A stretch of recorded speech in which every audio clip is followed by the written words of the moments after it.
വന്നില്ലേ? അവളുടെ മേക്കപ്പ് കഴിയണ്ടേ? ഞാനിങ്ങ് പോന്നു. അവള് തുല്യത പരീക്ഷയ്ക്കല്ല പഠിക്കണത്, സൗന്ദര്യ മത്സരത്തിനാ. എനിക്ക് അവളുടെ ആ വർത്താനവും ആ പൊങ്ങച്ചൊന്നും കണ്ടുകൂടാ. ആരെ കണ്ടുകൂടാത്ത കാര്യ പ്ലമേനേച്ചി പറയണേ? അത് എന്റെ വീടിന്റെ അപ്പുറത്തെ ഒരു ചൊക്കളിപ്പട്ടിയുണ്ട്, അതിന്റെ കാര്യം പറഞ്ഞതാ. ആ, അതല്ലെങ്കിലും അങ്ങനെ തന്നെയാ. ഒരു ചൊക്ലിപ്പട്ടിക്ക് മറ്റൊരു പട്ടീനെ കണ്ടുകൂടാന്നല്ലേ പറയാ? ത്രേസ്യമ്മേ, എന്റെ തനി സ്വഭാവം നിനക്കറിയില്ല. അത് ഈ നാട്ടുകാർക്കൊക്കെ അറിയാലോ. നിന്റെ ചരിത്രം നാട്ടുകാർക്കൊക്കെ അറിയാം. പൂച്ചണി പാടത്തിനെ കല്യാണത്തിന്റെ തലേദിവസം ഓടി പോന്നതല്ലേ നീയെ? ഞാനേ ഓടിയിട്ടൊന്നല്ല പോന്നെ, അസലായിട്ടേ ടാക്സി പിടിച്ചിട്ടാ വന്നത്. അയ്യടാ, അവളുടെ ഒരു തമാശ. എന്റെ അടുത്തേ നിന്റെ വേഷം കെട്ടെടുത്താണ്ടല്ലോ, ഒടിച്ചു മടക്കി അടുപ്പിൽ വെക്കും ഞാൻ. ഇങ്ങട് വായോ ഒടിച്ചു മടക്കാൻ. എന്റെ ഈ ഒറ്റ കൈ മതി, ആ പറമ്പില് ചെന്ന് കിടക്കും. What is this? ഇതെന്താ, ചന്തയോ? ചന്തയല്ല, ലുലുമാള്. ടീച്ചറെ, ഇവളുണ്ടല്ലോ ഈ പൂതന. മതി മതി, നിർത്ത്. രണ്ടാളും അവിടെ ഇരിക്കേ. ഇനി രണ്ടാളും ഗുഡ് മോർണിംഗ് പറഞ്ഞേ. Good morning. നമുക്ക് ഇനി ക്ലാസ് തുടങ്ങാം. ചില ചരിത്ര പുരുഷന്മാരെ കുറിച്ച് നമുക്ക് പഠിക്കാം. ആദ്യമായി നെപ്പോളിയൻ. അദ്ദേഹത്തെ പറ്റി കേട്ടിട്ടുണ്ടോ? പിന്നെ എനിക്കറിയാം. പ്ലമേന ചേച്ചി പറയൂ. ഇവിടെ കെട്ടിയോനെ ദിവസം അടിക്കണ ബ്രാൻഡിയുടെ പേരല്ലേ?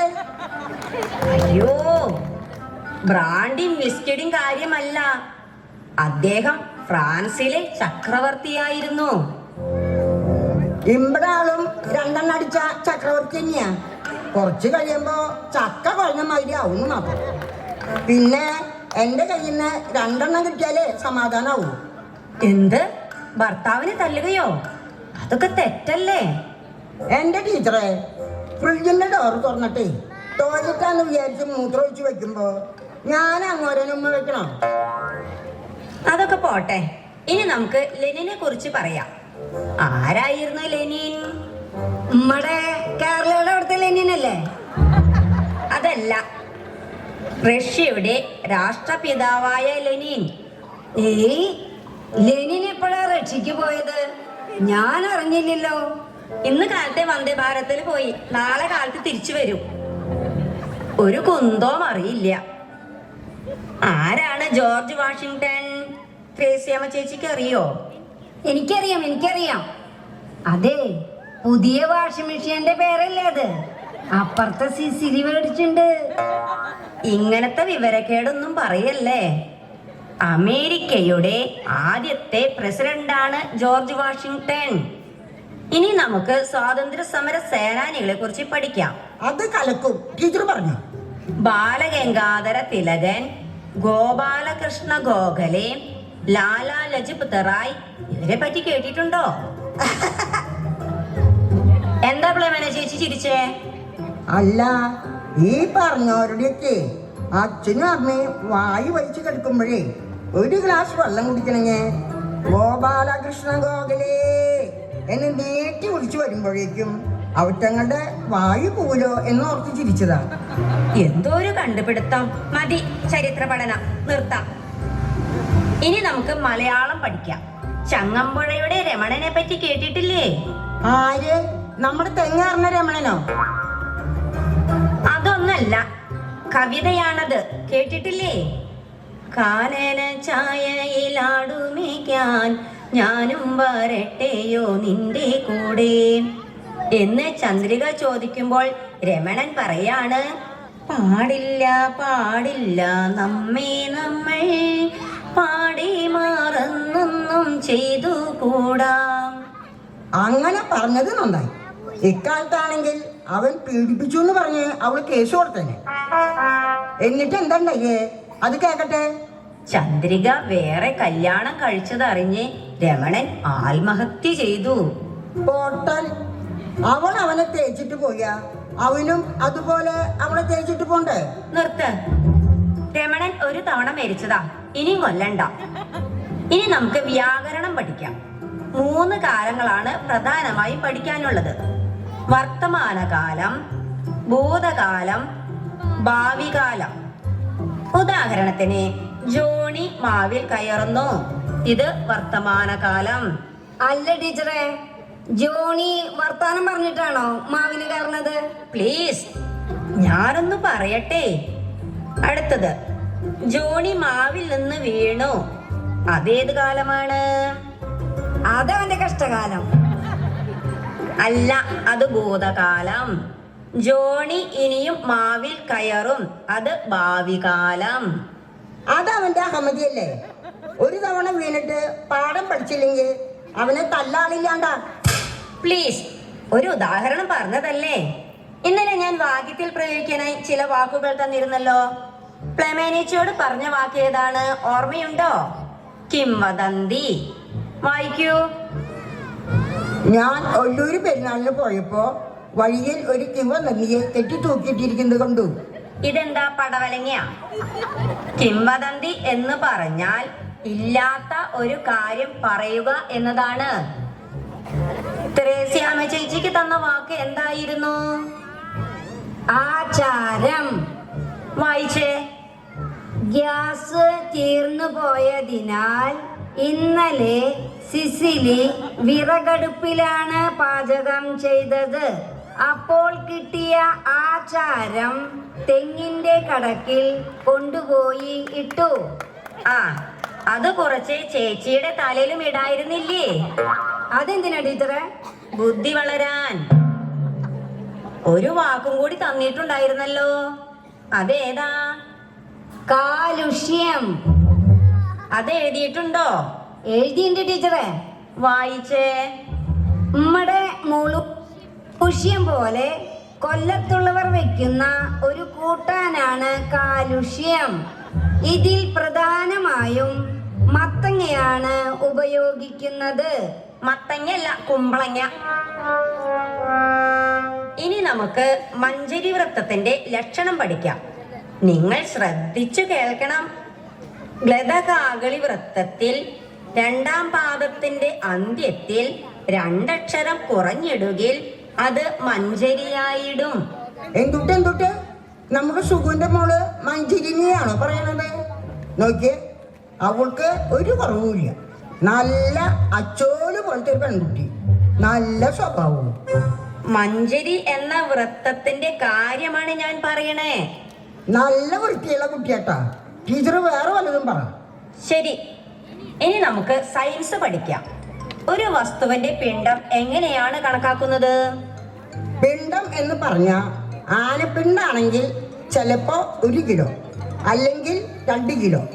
അതിപ്പോ ഉറപ്പിക്കാൻ പറ്റില്ല. ആനയുടെ ഇഷ്ടം പോലെയല്ലേ ഇടുക.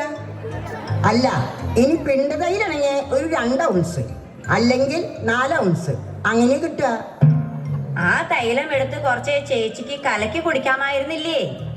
ടീച്ചറ് ഇഷ്ടമുള്ളത് പഠിപ്പിച്ചോ, ഞങ്ങള് കേട്ടോളാം. ഇനി നമുക്ക് പൊതുവിജ്ഞാനം പഠിക്കാം. ഞാൻ ചോദിക്കുന്നതിന് ആലോചിച്ച് ഉത്തരം പറയണം. കിട്ടിയില്ലെങ്കിൽ പാസ് എന്ന് പറയണം. ഒന്നാമത്തെ ചോദ്യം പ്ലമേനിച്ചിയോട്. അമേരിക്കയുടെ പുതിയ പ്രസിഡന്റ് ആരാണ്? പാസ്.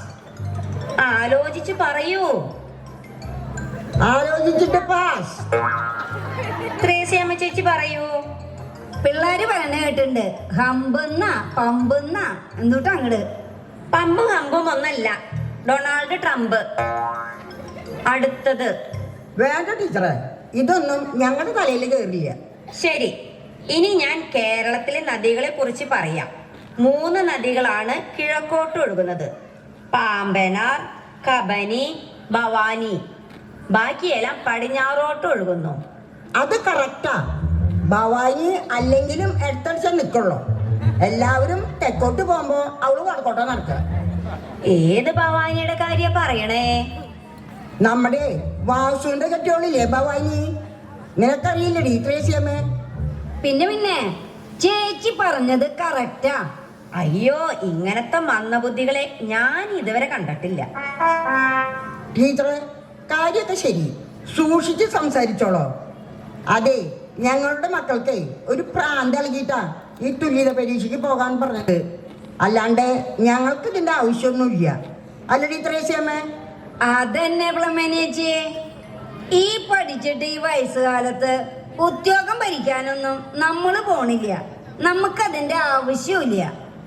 ടീച്ചറെ, ടീച്ചറോട് ഞാനൊന്ന് ചോദിക്കട്ടെ, 16 × 16 എത്രയാ ടീച്ചർക്ക് അറിയോ?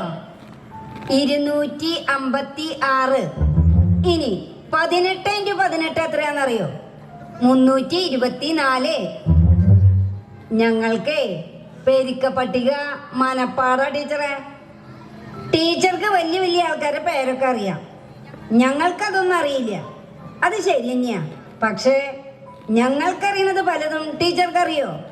ഒരു നാടൻ കോഴീനെ കുമ്പളങ്ങി ഇട്ടിട്ട് നാളികേരം വറുത്തരച്ച് കറി വെക്കാൻ ടീച്ചർക്കറിയോ?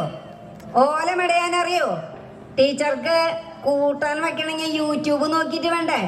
അല്ലെങ്കിൽ പിന്നെ ഹോട്ടലിൽ നിന്ന് ഷവർമയോ അൽഫാമോ ഒക്കെ ഓർഡർ ചെയ്തിട്ട് വേണ്ടേ? പണ്ടത്തെ ആൾക്കാരൊക്കെ വീടിനകത്ത് ഭക്ഷണം പാകം ചെയ്ത് അത് ഭക്ഷണം കഴിച്ച് പറമ്പിൽ പോയിട്ട് 1 ഉം 2 ഉം നടത്താറ പതിവ്. ഇപ്പോഴോ പുറത്തു പോയി തിന്നു വന്നിട്ട് അകത്ത് 1 ഉം 2 ഉം സാധിക്കില്ല പണി. ടീച്ചറെ, ഇപ്പോഴത്തെ പിള്ളേർക്ക് ക്ഷമയില്ല, സ്നേഹമില്ല. ഒന്ന് പറഞ്ഞ രണ്ടാമത്തേന് ഡൈവോഴ്സ്. അതിന്റെ കാരണം കേട്ടാ തല്ലി കൊല്ലാൻ തോന്നും. ടീച്ചർക്കറിയോ, എൻ്റെ കല്യാണം കഴിഞ്ഞിട്ടേ 45 കൊല്ലായി. സംഗതി ഇപ്പോ നമ്മുടെ ആളും കള്ളുടിക്കും, ഞങ്ങൾ തമ്മിൽ തല്ലൂടും ചെയ്യും. എന്നാലും ഞങ്ങളുടെ മനസ്സിലേ നല്ല സ്നേഹമുണ്ട്. ഈ ഡൈവോഴ്സും ഗീവോഴ്സും ഒന്നും ഞങ്ങൾ ചിന്തിച്ചിട്ടേ ഇല്ല. ദൈവം യോജിപ്പിച്ചത് മനുഷ്യൻ വേർപ്പെടുത്താതിരിക്കട്ടെ എന്നല്ലേ പറയാ. അതിനെങ്ങനെയാ ഇപ്പൊ വീട്ടുകളില് കുടുംബ പ്രാർത്ഥനയുണ്ടോ? ഇത്തിരി ക്ഷമയും സ്നേഹവും ദൈവം ഉണ്ട് എന്ന വിചാരം ഉണ്ടെങ്കിൽ എല്ലാം ശരിയാവും. അല്ലടി ത്രേസ്യമേ? ചേച്ചി പറഞ്ഞതാ കാര്യം. അപ്പൊ നിങ്ങൾ ഒന്നായോ? ഞങ്ങള് തമ്മില് ഒരു പ്രശ്നവുമില്ല. ടീച്ചറ് വേറെ എവിടെയും പോയി പഠിപ്പിച്ചോ? വാടി ത്രേസ്യമേ, നമുക്ക് പോവാം. എന്റെ ദൈവമേ, അവരുടെ റോൾ ഭയങ്കര ഭംഗിയായിട്ട് ഇവിടെ പെർഫോം ചെയ്തത്. കുറെ നാളത്തെ പ്രാക്ടീസ് ഉണ്ടായിരിക്കും ഇതിന് പുറകില്. ശ്രീ പോൾ ജോസഫിന്റെ നേതൃത്വത്തിൽ കൊച്ചു ത്രേസ്യയും ലിസേച്ചിയും ഷീലേച്ചിയും കൂടി നല്ല രസമായിട്ട് ചെയ്തു. ടൈമിങ്ങിലുള്ള കൗണ്ടേഴ്സും ഒരു മെസ്സേജും കൂടിയിട്ടാണ് അവർ നമുക്ക് തന്നിട്ട് പോയത്. നമുക്ക് അവർക്ക് നല്ലൊരു കയ്യടി കൊടുക്കാം. ഇതല്ല കൊളങ്ങാട്ടുകാരുടെ എനർജി, ഇതല്ല. പോരന്ന് ഒന്നുകൂടെ. നമുക്ക് ഇനി അധികം കൈയടിക്കാനുള്ള സമയങ്ങളില്ല. നമ്മുടെ ഇന്നത്തെ കലാസന്ധ്യയുടെ അവസാന ഘട്ടത്തിലേക്ക് നമ്മൾ നീങ്ങിക്കൊണ്ടിരിക്കുകയാണ്. അടുത്തത് ഗ്രൂപ്പ് ഡാൻസുമായി വേദിയിലേക്ക് എത്തുന്നു ഫ്ലെമി, റോസ്മേരി, ജിസ്ന, അസിൻ, എവനിയ, ആഗ്നസ് ആൻഡ് സോജ. പറഞ്ഞേക്കാം, ഇനി ഇതിനകത്തുനിന്ന് ഈ വക ശബ്ദം വല്ലതും കേട്ടാൽ ചവിട്ടി പുറത്താക്കും. ആരായി തള്ള? തള്ളേ? ആരുടെ തള്ള? നിന്നെ കണ്ട് എന്റെ തള്ള എന്തോന്നല്ലോടി?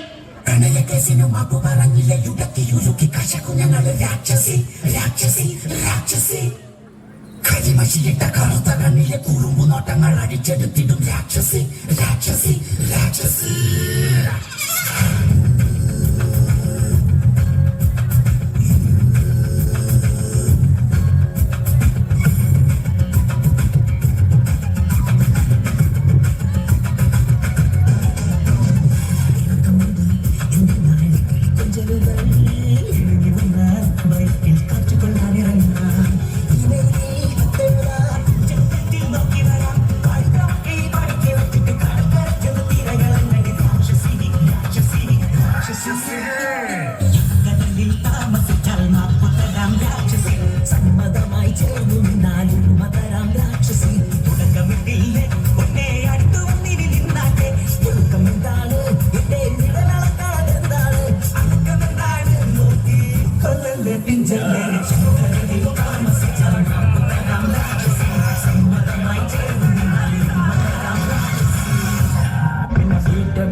റാപ്പടിച്ചപ്പോ തീപ്പറി തീ പിടിച്ചെന്റെ മൂട്ടിൽ മിന്നി നേരം കൊണ്ടൊരു മാതിരി കാറ്റടിച്ചപ്പോ കാട്ടുതീ കമ്പി തിരിയിലാത്തിരി തീപ്പട്ടി കൊണ്ട് തീ കൊണ്ട് കാലുല്ലാസ പൂത്തിരി തൊക്കില് കുഴവ കുഴലി തന്തനത്തലം പാടി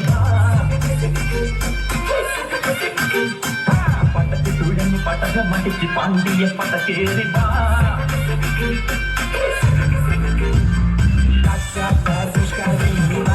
Mala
చేశాను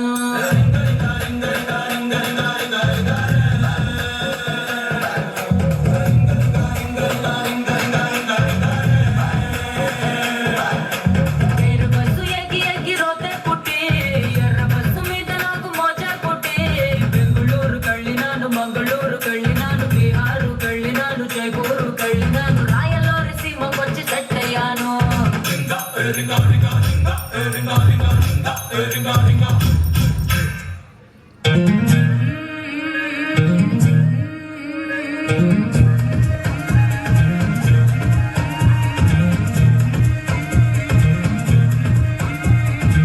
शिल्पा सफे गर्व बोसी अदा तेरा बोसी अदा मैं तो ना जाने मैं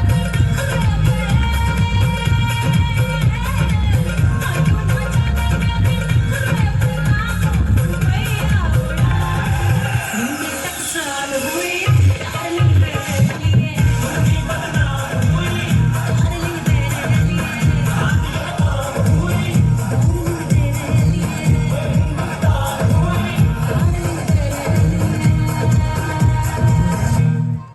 रुको जरा सबर करो പോരട്ടെ ഒരു കൈയടി. ഫിലിമിൻ ടീമും കൂടിയിട്ട് നല്ല രസമായിട്ട് തന്നെ അവരവരുടെ പരിപാടി അവതരിപ്പിച്ചിട്ട് പോയിട്ട് നമുക്കേ അടുത്ത കൊല്ലം സ്റ്റേജിൽ ഡാൻസിന് മതി കേട്ടോ. അത് വേണം.